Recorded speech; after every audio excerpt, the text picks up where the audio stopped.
Thundercracker, mode cybertronien, repeint de Starscream.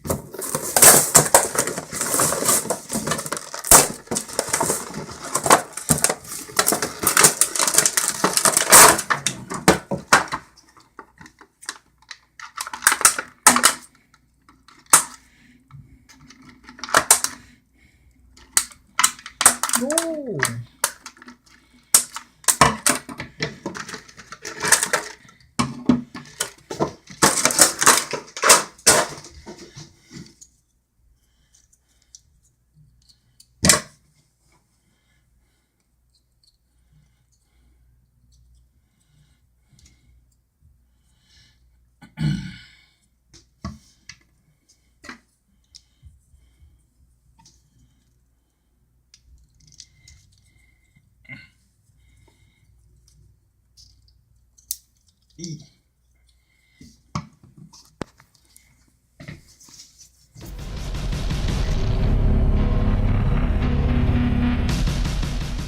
Bienvenue dans cette nouvelle revue de moi-même Jetfire, cette fois-ci Thundercracker War for Cybertron du moule de Starscream Fall of Cybertron, un personnage qui apparaît juste dans le premier jeu puis qui disparaît dans du deuxième, je sais pas pourquoi, c'est stupide, à moins qu'il devienne un soldat figurant dans l'assaut de Starscream contre la barge d'Energon.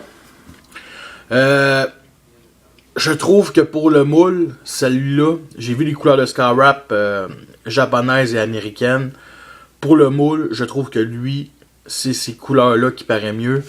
Déjà qu'on a un petit gris, le petit gris par contre, il est un peu plastique ici. Un peu dommage, mais on a quand même un petit peu de chrome ici sur le cockpit. Ici un peu de l'argenté. Aussi sur l'arme, sur l'aile ici. Derrière ici, tout le backpack ici comme ça. Fait que, non, sérieusement, cette figurine-là, que Starscream était quand même de l'allure, les couleurs étaient américaines, basiques, mais celui-là, il décide de vraiment nous donner de la claque visuelle. Thundercracker, il faut l'avouer, les couleurs bleues ont toujours... j'ai toujours trouvé que les couleurs bleues fitaient bien. On va le comparer avec, bien entendu, Starscream qui est vraiment, on va dire, avec le temps, devenu affreux. Parce que, honnêtement, je considère vraiment Thundercracker vraiment comme une merveille. Le light piping est violet ici. Les couleurs nous rappellent un peu rose. Comparé à Starscream qui est jaune. Le cockpit qui est jaune aussi. Faut l'avouer, sur Starscream il y avait des pièces chromées. Ici le light piping il est blanc. Il est quand même ici le pliage, lui il est jaune. Mais lui il est blanc. Puis ça il est jaune. Ce qui rappelle Thundercracker, c'est le petit bleu, vraiment un beau petit bleu, un beau petit bleu foncé. Disons que celui-là, il y a beaucoup de pièces grises, que ce soit tout derrière ici, les épaules avec une partie des bras, les mains. Ici, on a vraiment décidé de minimiser ça. Je trouve quand même que je trouve que c'est vraiment un moule très intéressant aussi. Parce que c'est un moule qui pourrait... Hasbro là, pourrait faire les Rainmaker. Puis ça, c'est des... on va dire des Seekers, mais de d'autres couleurs. Des figurants dans G1. Il pourrait faire aussi les Coned en modifiant les ailes. Mais bon, au moins, on a déjà... Écoutez, avec Hasbro, avec les classiques, là, Thundercracker, il est sorti en 2011, 2010. Il est sorti tard, puis le classique avait sorti en 2006. Puis en même année, il avait sorti Skywrap, puis Thundercracker était une exclusive de BotCon. Fait que cette année, ils ont décidé de pas nous faire chier. Fait que la prochaine vague que je vais pas nier, ça va être Skywrap de génération. On s'entend-tu que ce moule-là est vraiment fait pour le G1, carrément, pour qu'il fasse avec la génération. La génération a un visage plus simple, plus basique, plus beau. Lui, il est beaucoup plus expressif, beaucoup plus cartoon. Que ce soit aussi les jambes ou le torse. Les armes.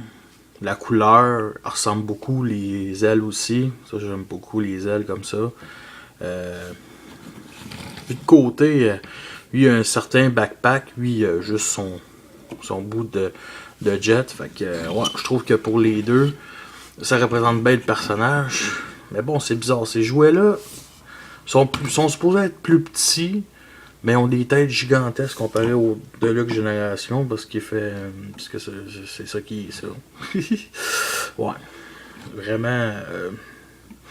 Je regrette pas au coût de 10$, là. Même pas, là. Bon. On va faire la détransformation en mode véhicule que j'ai pas fait avec Starscream. Si vous voulez en mode véhicule, en mode robot, regardez celle de Starscream. Bon, on va commencer par enlever les canons ici. J'ai un bon affaire. La transformation est bien simple, ok? On tourne la tête ici 180 degrés, puis ça commence mal. On va commencer par ça, comme ça. Non, cette partie-là doit être mis drette, comme ça, comme ça, comme ça. Les jambes, les mains, c'est bien simple. On les replie comme ça. On les plie comme ça ici, comme ça. Même chose de l'autre bord. Comme ça, comme ça. Ici, il y a un petit clips pour ce vaillant gaillard. Ici, parfait. La tête qui paraît. Et bien entendu, cette partie-là qui ne fait que remettre comme ça. On baisse les pieds et on met ce picot dans le trou aussi pour tout que ce clips.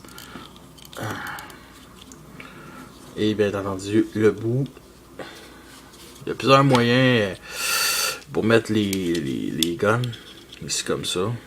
Mais qui paraît un peu trop. Pour moi, la meilleure méthode, c'est vraiment de mettre en dessous de l'aile à la méthode G1. Comme ça.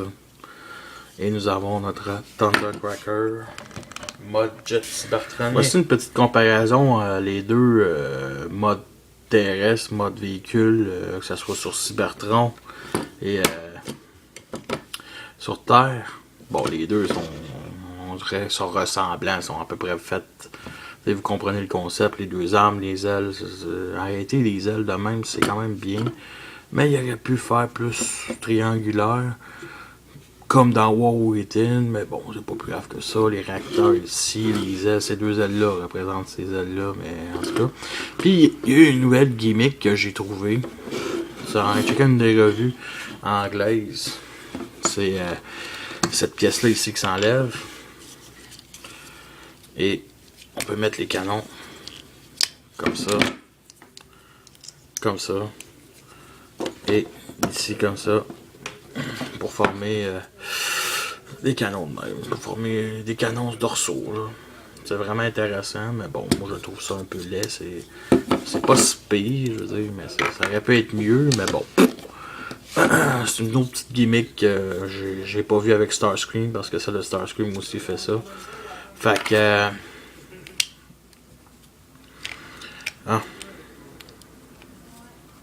Et on... Oh, du temps. Bon. Comme ça. Comme ça. Bon, en comparaison avec Starscream, bien entendu, ce qui flash le plus, c'est que Starscream a ses armes chromées.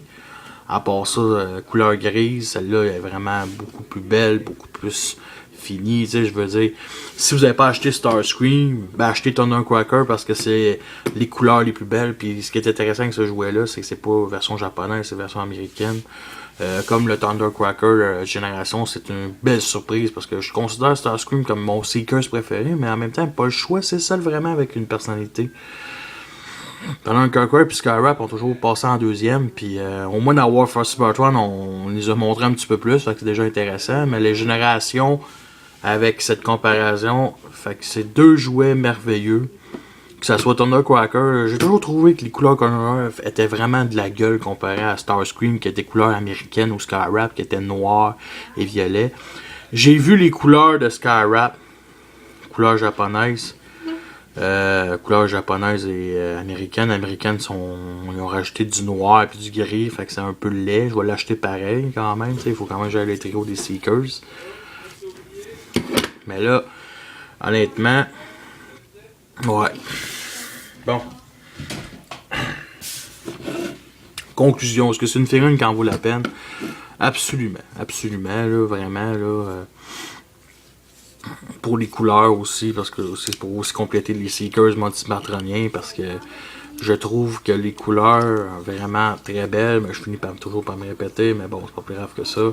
Avec du chrome, du pièces argentées, plein d'affaires, c'est vraiment très intéressant, je l'adore. Pour le coup, j'ai payé 10$, même pas 10$, fait que ça vaut vraiment la peine, honnêtement. Aucun défaut majeur à part les mêmes que Starscream, la fameuse tête qui se plie ici. Il aurait pu faire comme un petit couvert comme ça aurait été vraiment génial que ces pièces-là se mettent peut-être ici, mais bon, vous comprenez ce que je veux dire. Fait que oui, c'est une figurine qui en vaut la peine. Avec ses deux signes cybertroniens, ses ailes, ses couleurs, c'est vraiment ses couleurs qui fait qu'il y a de la gueule. Fait que sur ça, je vous laisse et je vous remercie. Et la prochaine, ça aura soit mon top 10 2013 ou OIS et Trailbacker avec leur upgrade. Ça va être une longue revue. Fait que sur ça, merci et à la prochaine.